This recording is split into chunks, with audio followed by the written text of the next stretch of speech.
In diesem Video geht es um die Geschichte der Anleihen. Im 12. Jahrhundert stand die Republik Venedig vor einem Problem. Die Stadt benötigte dringend Geld zur Finanzierung ihrer Kriege und des wachsenden Handels, wollte aber ihre wohlhabenden Bürger nicht durch zu hohe Steuern verärgern.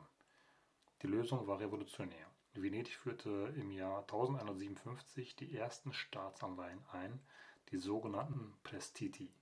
Vermögende Bürger wurden verpflichtet, dem Staat Geld zu leihen, erhielten dafür aber regelmäßig Zinszahlungen von etwa 5%. Diese Anleihen waren handelbar, ein entscheidender Schritt, der den modernen Kapitalmarkt vorwegnahm. Denn Aktien wurden erst viele Jahrhunderte später eingeführt. Andere italienische Stadtstaaten wie Florenz und Genua folgten diesem Beispiel schnell. In Florenz entwickelte sich im 14. Jahrhundert bereits ein lebhafter Sekundärmarkt für Staatsanleihen, auf dem diese Wertpapiere gekauft und verkauft wurden. Die Medici-Bank spielte dabei eine zentrale Rolle und verfeinerte die Mechanismen des Anleihenhandels. Mit dem Aufstieg der europäischen Nationalstaaten im 16. und 17. Jahrhundert wuchs auch der Bedarf an Kriegsfinanzierung dramatisch. Die Niederländische Republik perfektionierte das System der Staatsanleihen und schuf damit eine der Grundlagen für ihren wirtschaftlichen Aufstieg. Die Niederlande galten als so kreditwürdig, dass sie deutlich niedrigere Zinsen zahlen mussten als andere Staaten, ein frühes Beispiel für Bonitätsbewertung. England folgte diesem Vorbild und gründete 1694 die Bank of England, teilweise um die Staatsfinanzierung durch Anleihen zu professionalisieren.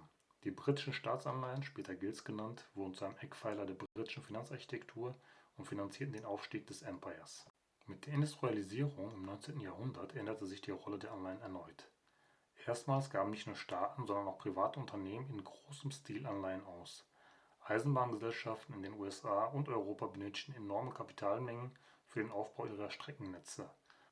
Unternehmensanleihen wurden zum bevorzugten Finanzierungsinstrument dieser Infrastrukturprojekte. Gleichzeitig entwickelten sich spezialisierte Investmentbanken wie die Rothschild Bank JP Morgan oder die Deutsche Bank, die als Vermittler zwischen Anleihenemittenten und Investoren auftraten. Sie übernahmen ganze Anleiheemissionen und verteilten sie an ihre Kunden weiter. Die beiden Weltkriege im 20. Jahrhundert führten zu einer explosionsartigen Ausweitung der Staatsschulden. Kriegsanleihen wurden zum Massenprodukt, das die gesamte patriotische Bevölkerung erreichte. Nach dem Zweiten Weltkrieg etablierte sich der US-Dollar als Leitwährung und amerikanische Staatsanleihen, die sogenannten Treasury Bonds, galten weltweit als sichere Anlage.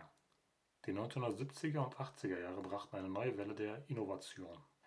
Hochverzinsliche Unternehmensanleihen, bekannt als Junk Bonds, erlaubten auch Unternehmen mit geringerer Bonität den Zugang zum Kapitalmarkt. Die Entwicklung von Zinsderivaten und strukturierten Produkten machte Anleihen schließlich zu hochkomplexen Finanzinstrumenten. Heute hat der globale Anleihenmarkt ein Volumen von 150 Billionen Dollar. Der Aktienmarkt ist kleiner und liegt bei etwa 130 Billionen Dollar.